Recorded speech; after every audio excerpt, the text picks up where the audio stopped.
எரேமியா 52 அதிகாரம். சிதேக்கியா ராஜாவாகிற போது 21 வயதாயிருந்தான்.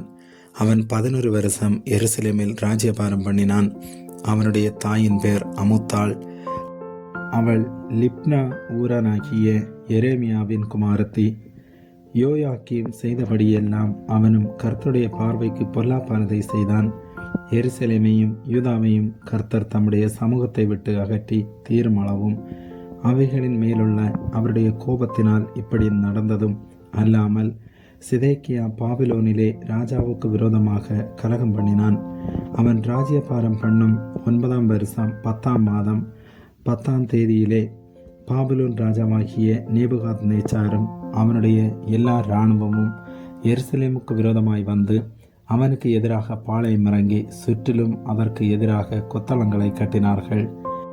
அப்படியே சிதேக்கியா ராஜாவின் 11ஆம் வருஷம் மட்டும் நகரம் முற்றுகை போடப்பட்டிருந்தது. 4ஆம் மாதம் 9ஆம் தேதியிலே பஞ்சம் நகரத்திலே அதிகரித்து தேசத்தின் ஜனத்துக்கு ஆகாரம் இல்லாமல் போயிற்று. நகரத்தின் மதில் இடிக்கப்பட்டது. அப்பொழுது கல்தையர் நகரத்தை சூழ்ந்திருக்கையில் யுத்த மனுஷர் எல்லாரும் ராத்திரி காலத்தில் ஓடி ராஜாவுடைய தோட்டத்தின் வழியே 2 மதில்களுக்கும் நடுவான வாசலால் நகரத்திலிருந்து புறப்பட்டு வயல்வெளியின் வழியே போய்விட்டார்கள்.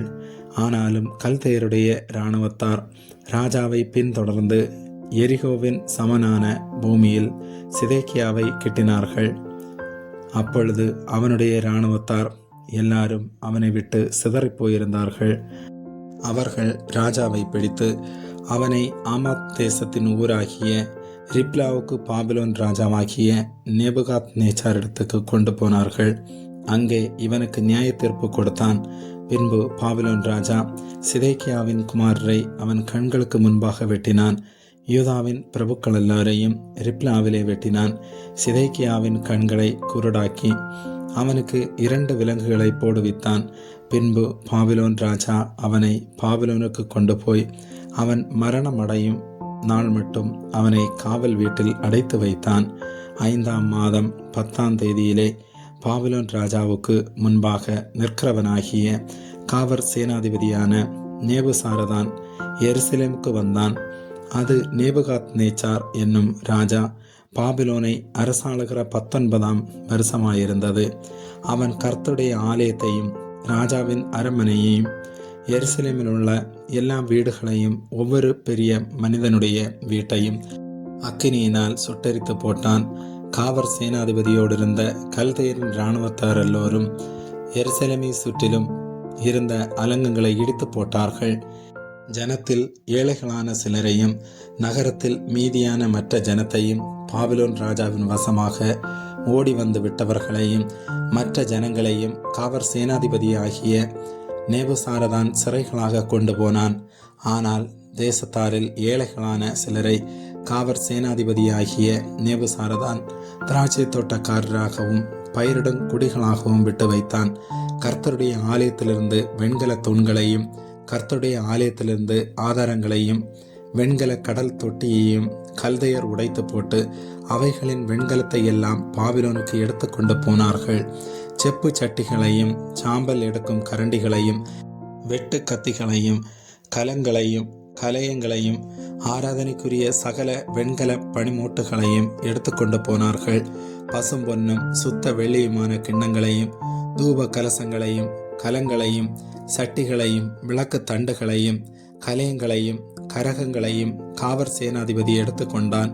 சாலமோன் ராஜா கர்த்தருடைய ஆலயத்துக்காக செய்து வைத்த 2 தூண்களும் 1 கடல் தொட்டியும் ஆதாரங்களின் கீழ் நின்ற 12 வெண்கல ரிசபங்களும் ஆகிய இவைகளுக்குரிய வெண்கலத்துக்கு நிறையில்லை. அந்த தூண்களோவெனில் ஒவ்வொரு தூண் 18 முழ உயரமாயிருந்தது. 12 முழ நூல் அதை சுற்றும். 4 விரற்கடை அதன் கனம். உள்ளே குழாயாய் இருந்தது. அதன் மேல் வெண்கல குமிழ் இருந்தது. ஒரு குமிழின் உயரம் 5 முழம். குமிழிலே சுற்றிலும் பின்னலும் மாதளம் பழங்களும் செய்திருந்தது. எல்லாம் வெண்கலமாயிருந்தது. அதற்கு சரியாய் மற்ற தூணுக்கும் மாதளம் பழங்களும் செய்திருந்தது. 96 மாதளம் பழங்கள் 4 திசைகளுக்கும் எதிராக செய்திருந்தது. குமிழை சுற்றிலும் செய்திருந்த மாதளம் பழங்கள் 100. காவற் சேனாதிபதி பிரதான ஆசாரியனாகிய செரேயாவையும் இரண்டாம் ஆசாரியனாகிய செப்பனியாவையும் வாசற்படியின் 3 காவற்காரரையும் பிடித்து கொண்டு போனான். நகரத்திலோ வென்றால் அவன் யுத்த மனுஷரின் விசாரிப்புக்காரனாகிய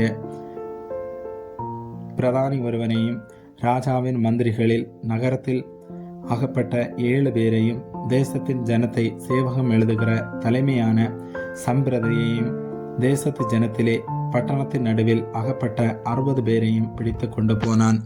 அவர்களை காவற் சேனாதிபதியாகிய நேபுசாரதான் பிடித்து அவர்களை ரிப்லாவுக்கு பாபிலோன் ராஜாவினிடத்திற்கு கொண்டு போய்விட்டான். அப்பொழுது பாபிலோன் ராஜா ஆமாத் என்னும் தேசத்தின் பட்டணமாகிய ரிப்லாவிலே அவர்களை வெட்டி கொன்று போட்டான். இவ்விதமாக யூதர்கள் தங்கள் தேசத்திலிருந்து சிறைகளாய் கொண்டு போகப்பட்டார்கள். நேபுகாத்நேச்சார் சிறைபிடித்து போன ஜனங்களின் தொகை எவ்வளவென்றால் 7ஆம் வருஷத்தில் 3023 யூதரும் நேபுகாத்நேச்சாருடைய 18ஆம் வருஷத்தில் எருசலேமிலிருந்து 832 பேர்களும் கொண்டு போகப்பட்டார்கள். நேபுகாத்நேச்சாருடைய 23ஆம் வருஷத்தில் காவற் சேனாதிபதியாகிய நேபுசாரதான் யூதரில் 745 பேர்களை சிறைப்பிடித்து கொண்டு போனான். ஆக 4600 பேர்களாம். யூதாவின் ராஜாவாகிய யோயாக்கினுடைய சிறையிருப்பின் 37ஆம் வருஷம் 12ஆம் மாதம் 25ஆம் தேதியிலே ஏவில் மொரதாக் என்னும் பாபிலோன் ராஜா தான் ராஜாவான வருஷத்திலே யூதாவின் ராஜாவாகிய யோயாக்கினை சிறைசாலையிலிருந்து வெளிப்பட பண்ணி அவன் தலையை உயர்த்தி அவனோட அன்பாய் பேசி அவனுடைய ஆசனத்தை தன்னோட பாபிலோனில் இருந்த ராஜாக்களுடைய ஆசனங்களுக்கு மேலாக வைத்து அவனுடைய சிறையிருப்பு வஸ்திரங்களை மாற்றினான். அவன் உயிரோடு இருந்த சகல நாளும் தன் சமூகத்தில் நித்தம் போஜனம் பண்ணும்படி செய்தான். அவன் உயிரோடு இருந்த நாளெல்லாம் அவனுடைய மரண நாள் பரியந்தமும் அவனுடைய செலவுக்காக பாபிலோன் ராஜாவினால் கட்டளையான அனுதின திட்டத்தின்படி அனுதினமும் அவனுக்கு கொடுக்கப்பட்டு வந்தது. ஆமேன்.